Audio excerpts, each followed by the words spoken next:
Hello everyone, it's Shannon. Welcome to another album review. Now today we're going to be doing a little bit of a different video. We're going to do a video about an artist I've spoken about quite a bit on the channel in my kind of vinyl updates and whatnot, but I don't think I've ever really done a video solely on this artist. And the artist I'm going to be reviewing, the artist whose album I'm going to be reviewing today is Shannon, and this is his album Rock On from 1991. So in this video I'm just going to go over a bit of information about the album, its history, show you my copy of the vinyl record, go over each track individually and kind of talk about them and give the album as a whole a marking out of 10. The story behind this kind of comeback record kind of begins in 1984. Del had gone into the studio in Nashville and recorded some songs. He wanted to kind of do a country style record, and Del loved country music. That was probably one of his biggest influences, was country music, and he even recorded an album of Hank Williams songs back in 1965. He did release a couple of singles on Warner Brothers, but they hadn't really got anywhere, and he had recorded a number of other songs, but then kind of differences arose between the record label and Del, and nothing came of it.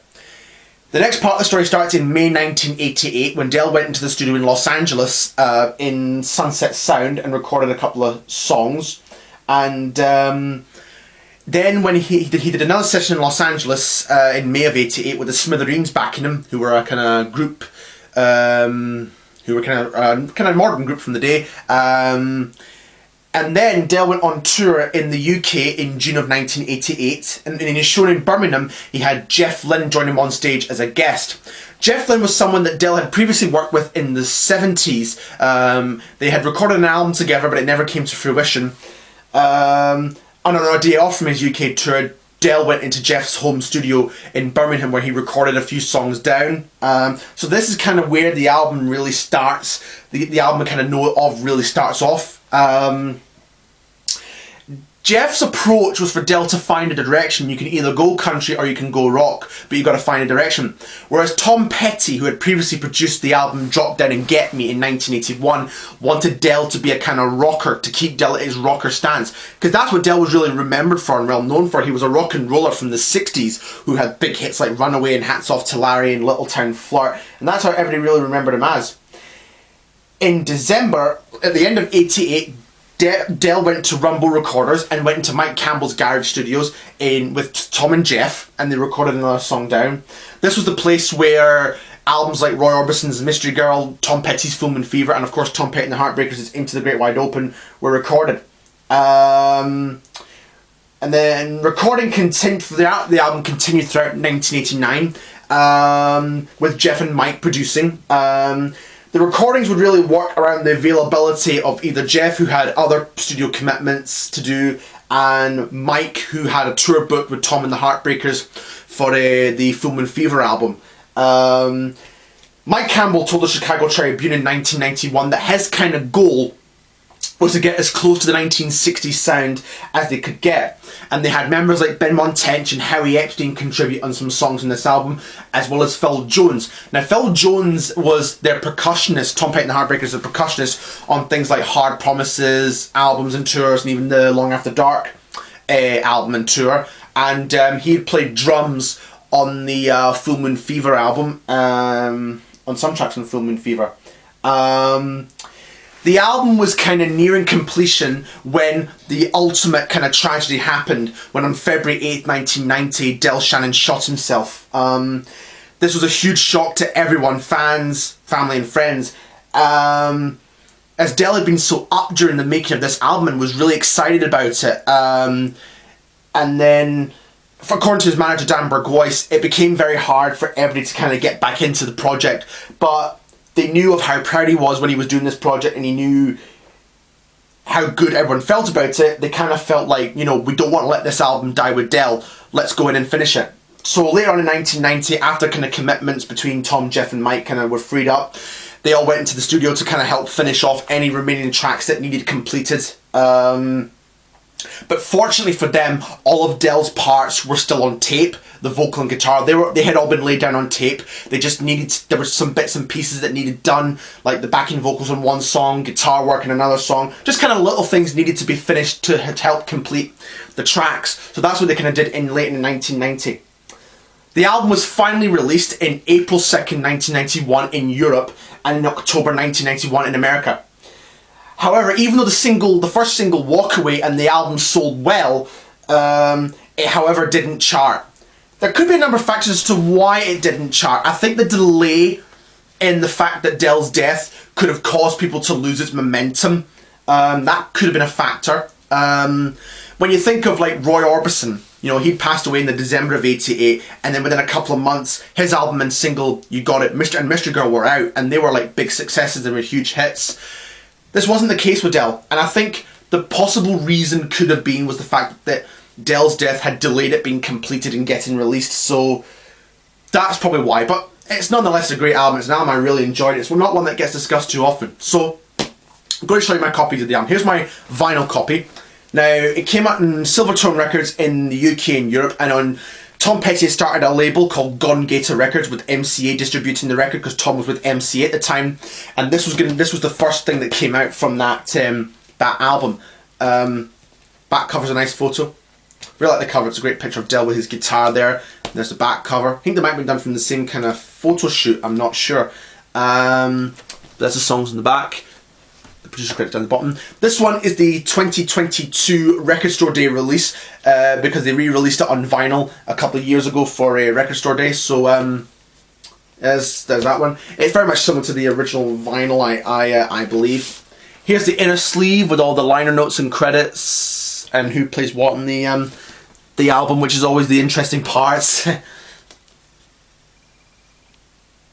And as I say, it's on red vinyl. This reissue is from Demon Music, and there's the vinyl. And a customized label, which is very nice. And I've also got the album on CD as well. Here's my CD copy. And it contains the original album as well as bonus tracks. So we get B-side like Hot Love and One Woman Man and Nobody's Business, which were B-sides of Calling Out My Name, One Woman, I Love Me Too and Walk Away, and an unreleased track of You Don't Know What You've Got Until You Lose It, which was originally a Raoul Donner hit, which Del did in '88 in Los Angeles, and a demo of Songwriter, which was a song that he had recorded in the weeks before his death as a demo, and it's very, almost kind of a chilling listen. It's just him and his voice, but you can check out the song on YouTube if you want to know what I mean. But Hot Love featured backing from Jeff Lynne, Tom Petty, and, wait for it, George Harrison of the Beatles. So George did play a part in this album, even if his part didn't make the final cut. So now we're going to start talking about the album's tracks and the songs. So we begin the album with Walk Away. Walk Away is a great song, and this was the song that really started the kind of project off of the album. I really like the guitars, which are played by Tom, Del, Mike. Mike also contributes guitar, electric guitar.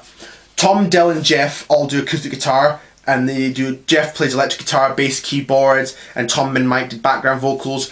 And there's even footage of them recording the album at Mike Campbell's garage, and they're kind of slapping their thighs to the song, and it's really good watch actually. And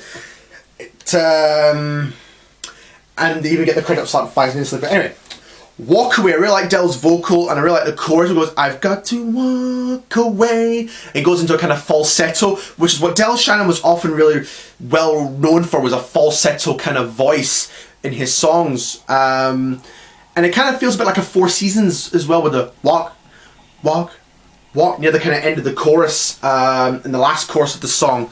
And even Del says in the recording studio footage, if it sounds too close to the season, fucking dump it. Sorry for the language, but that's what he says in the footage. But yeah, a really great song. This was the lead-off single on the album, but it actually been released in Australia in the March of 1989 before it came out worldwide in like Europe and America. And Del there's actually footage of him lip-syncing it live on his Live in Australia DVD, which I forgot to bring to the show. But he did actually do the song on like Australian television, but it was lip-synced. But this would have been really great to have heard Del do live, which sadly he never got the chance to play it as a live proper track. The reason that Walk Away was lip-synced on the Live in Australia DVD was, according to this book, Brian Young's book, the Del Shannon story, it was going to be used for a video, and you even get to see Del's wife backing him on the the song as well on the concert video. So anyway, but a great song, Walk Away, one of my favourite Del Shannon tracks, and great one produced by Jeff Lynne as well. This was recorded in Rumble Recorders and then Mike Campbell's Garage Studios in the December of 1988. So this is kind of when the project was starting to evolve. Next track up is Who Left Who. Now, Who Left Who was recorded at Jeff Lynne's home studio in Birmingham in the June of '88, and it was the only track that was released from that project. Because there were a number of other songs that he recorded, but they never made this this album. The idea behind it was the family. I think Del's family, according to this book, had picked the 10 tracks they felt would be good for the album, and that was kind of how it. If I could just find it here. Apologies for the kind of off, but yeah. Anyway, yeah, I think it was kind of like the State had kind of said like these are the tracks we would like. So yeah, but Who Left Who is a great song. It has the credit of produced by Mike Campbell, Jeff Lynne and Mike Campbell. I think what might have happened was that Jeff had started the track originally, and then Mike had helped Jeff finish it after Del's death. But I really like Del's lyrics to it. You even get Ben Montench on piano as well in this track. Mike and Jeff both play guitar, and Jeff plays bass as well. Great lyrics from Del as well, basically, you know, about a love who he had, and this love's trying to bring him down, basically saying that he was the one that left her and he's the one to blame. But Del in the song says, I'm not the one who introduced her to her latest flame. And when he's not around, she forgets who left who. I really like that kind of style of writing, and it's a really, really great song. It's one that I really like quite a bit. Who Left Who, the second track.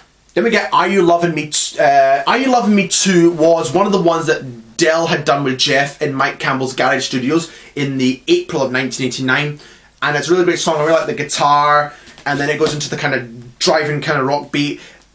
Jeff Lynne again produced this track, and it has a great driving rock beat to it. That's what kind of Jeff Lynne's tracks almost sound like. They have the great sort of driving beat vibe to it a bit.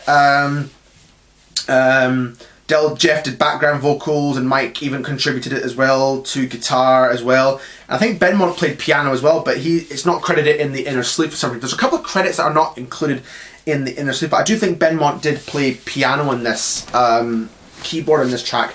I like the little kind of piano. It does a little nod to Runaway, the kind of nod to, almost like a nod to Runaway a bit. And I really like the sort of guitar solo bit in the middle, and Jeff's backing vocals on the chorus is great as well.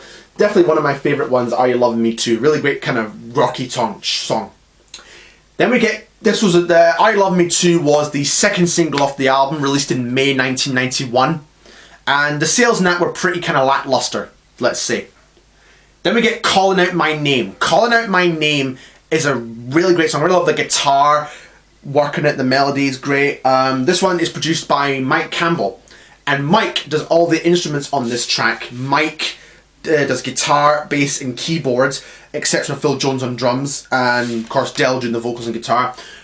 Del's vocals and lyrics are great. There's Trouble in Paradise, and this was inspired by his son, Craig. His son was seeing this girl who he would later marry, and the phone rang, and I think it was Del or Craig said, uh-oh, Trouble in Paradise, and that's where the opening line, There's Trouble in Paradise, came from, which it's one of those sort of moments where you're not expecting anything, then it just comes. That's probably how it happened. It just came, and Del probably wrote it down and liked the line, so he chose that as the opening line. So yeah, Calling Out My Name, Brian Young says that this, in his book, says has like a very complicated melody structure, according to Del Shannon tribute artist James Poppenhagen. It has a very kind of complicated chord structure, but I think it works really great. I really love the kind of little down down down down down down down down down down. Really love the guitar and what it does in like the little instrumental break. Yeah, great one, Calling Out My Name. And this was recorded in one of four songs recorded in the June of 1989 in Mike Campbell's garage. But it's a great one, Calling Out My Name. One of my personal highlights in this album. There's many highlights in this album, but you know, that is definitely a highlight. Calling Out My Name was the third and last single from the album, released in December of 91, and again, it didn't perform so well either. But hey ho, what can you do? Now, the last track on side 1 is I Go to Pieces. Now, this track had a bit of history. It had started off, Del had originally given the song to Peter and Gordon in 1964, and then Del recorded it on the 1661 Seconds with Del Shannon album in 65, and he played it live quite a number of times in his show, and but Del then revisited it for this album with Mike Campbell producing in the June of 1989, and this is one that Mike Campbell produced as well. You get Ben Montench on piano as well, and there's a great string quartet arrangement as well, and you even get Tom Petty on backing vocals as well. Because I remember the first time I heard this version of I Go to Pieces, it was on a compilation CD called Runaway, the Very Best of Del Shannon, which Universal Music put out in 2010, and it was one of the last tracks on it. And I remember hearing it, and I'm thinking, this sounds like Tom Petty doing the backing vocals. And I went and googled it up, and I saw background vocals Tom Petty, and I'm like, I was right, it was Tom Petty doing it, and Tom Petty does it really well, backing vocals. It kind of blends in very well with Del's voice as well. Song's in a different key from the original version, but it still works really well, I think. And this was one of the tracks, this was, I think, the main thing that was to be completed at the time of Del's death. The string quartet was still to be added, which they later added on after Del had died. But it's a great song, probably one of my favourite and very favourite versions of I Go to Pieces. Probably this one, the one that I like the most. But I like the original from '65 as well. You can't really knock that, can you? And then we turn it over to side 2, and we have Lost in a Memory. This is a Jeff Lynne produced track, and again another really good one. I really like the way the guitars kind of start out with kind of. It almost feels a little bit like a kind of. Has a bit of a Traveling Wilburys vibe to it, I suppose, because Jeff and Tom obviously done the Wilburys, and Jeff Lynne and Tom Petty all feature in this track, as does Mike Campbell, Howie Epstein and Phil Hatton on backing vocals, and Phil Jones on backing vocals as well, the drummer. I really like the lyrics, Del reflecting on a kind of a lost love that he'd had years ago, and wondering, so young and so foolish, I let her go, and wondering if she still thinks of me and if she knows. And I'm lost in a memory, where can she be? Basically it's a great song, and so I think it's one that you don't hear that often, but it's one that I really like quite a lot. It's one that I really enjoy. Lost in a Memory. This was recorded in the April of 1989, again with Jeff producing and Mike Campbell's garage. Then we have I Got You. I Got You has another bit of history behind it. It started off as 2 times 2, and then it was renamed to I Got You, or it's also known as the Bird Song on like some versions of the Rock On album. But yeah, I really like the kind of slide guitar, the Del's vocal again, it was great. This one was produced by Jeff Lynne. Jeff does keyboards, electric acoustic guitar, Tom does the electric guitar and background vocals, as does Jeff. And I think you can actually hear Jeff do the just as long as they kind of Jeff do falsetto and Just As Long As You Got Me kind of near the fade out. This was one of the last things that was recorded before Del's death. It was recorded in the January of 1990 in this book, Runaway, the Del Shannon story. It was one of the last things that he'd done, and it's a great one. It started off as 2 times 2, as I stated earlier, and there was a lyric change. It was written on Del's, according to his wife Leanne, who he had married by this point.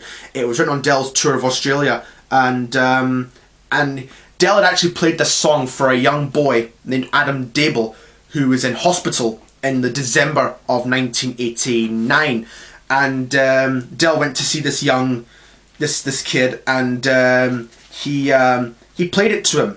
He went to Canada in Ontario, where the kid was living in, and he'd become ill. He had like cancers and tumours that had left him blind, but Del went to see the kid in the hospital and played him the song, and telling him he was planning to record it for his next single. Didn't come out as his next single, but it did make the Rock On album, and it was one of the last things he recorded. So yeah, a lot of nice history behind that song. It's a great one. Then we get What Kind of Fool Do You Think I Am? This is the only song that's not a Del Shannon original.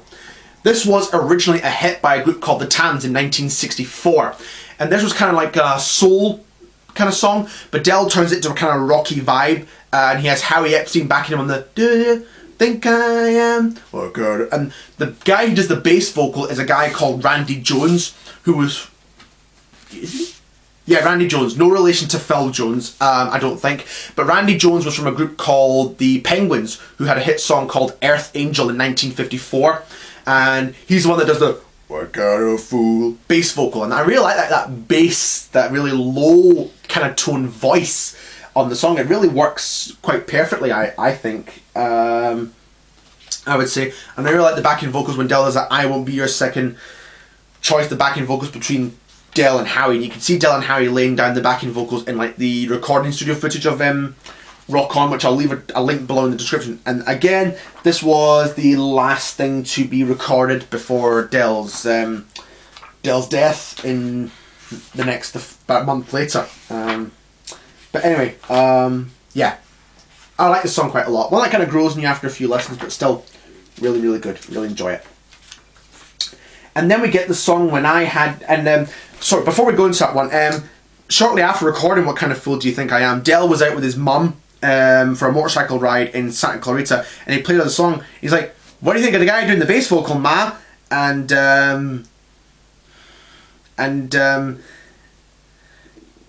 she said it was wonderful. She said she thought it was wonderful. Randy and she liked the guy doing the bass vocals. Yeah. Then we get When I Had You. This was again a Mike Campbell produced track, as was What Kind of Fool Do You Think I Am. I think what might have happened between the two tracks, I Got You and What Kind of Fool Do You Think I Am, I think Del might have done I Got You in one day, and then another day did What Kind of Fool Do You Think I Am with Mike. But anyway, When I Had You is one that was also produced by Mike, and this was done in the June of '89. I really like the way the keyboard kind of starts. I think it's like Benmont Tench playing it, and Benmont, great keyboard player. He also played great piano when I Go to Pieces as well. This featured Howie Epstein on backing vocals, and a duo called the Williams Brothers, Andy and David Williams, on background vocals. Don't know much about them. But anyway, Mike Campbell, I really love the kind of vocal lyrics are great. There's even great recording studio footage where it's just Del and the acoustic guitar playing that song, and even though it's just a little fragment before it goes into the main version, it's still a great listen. And I really like the lyrics and the kind of backing vocals, and the kind of near the instrumental bit where it's Mike, I think it's Mike playing the guitar at the end. That's a really great kind of melody structure to the song. And it's one I really, really like there, When I Had You, probably a real highlight of me. Although that it kind of doesn't really look as if it was kind of as if Del was saying a goodbye in terms of hindsight, although we didn't know it at the time. But upon listening to it, it does feel like that a bit. Anyway, then the last track ends up in a bit of a high. It's Let's Dance. Now again, Let's Dance had a bit of history. Let's Dance had been recorded in May of 1988 at Sunset Sound. It had a different mix when it was issued as the B-side of Walk Away in Australia in the March of '89. But then after Del's death, the tape had found its way into Jeff and Mike, and I think both Jeff and Mike kind of worked on it together and finished it up, and turned it into kind of a country style song. So we did eventually get a country sort of style track, but I think it's a fun kind of up-tempo song. I really like the kind of fiddle on the track. Jeff and Mike both contributed guitars on the track. Ben Montench's piano and accordion. It's a really kind of fun rockabilly country style song. A great way to kind of end the album in a sense, and it does end the album on a high. It's a really kind of fun song to end it on, I think. I really like that track, Let's Dance. Real highlight. And then, on a footnote, before I end the and do a ranking, there were other songs that Del recorded during the sessions that never were released. They are as follows in this book, which I'm reading from.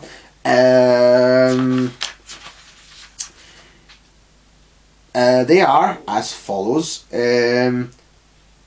We Could Have, There Ought to Be a Law, which may have been original songs. Cheap Love, which was a re-recording of a song that he did.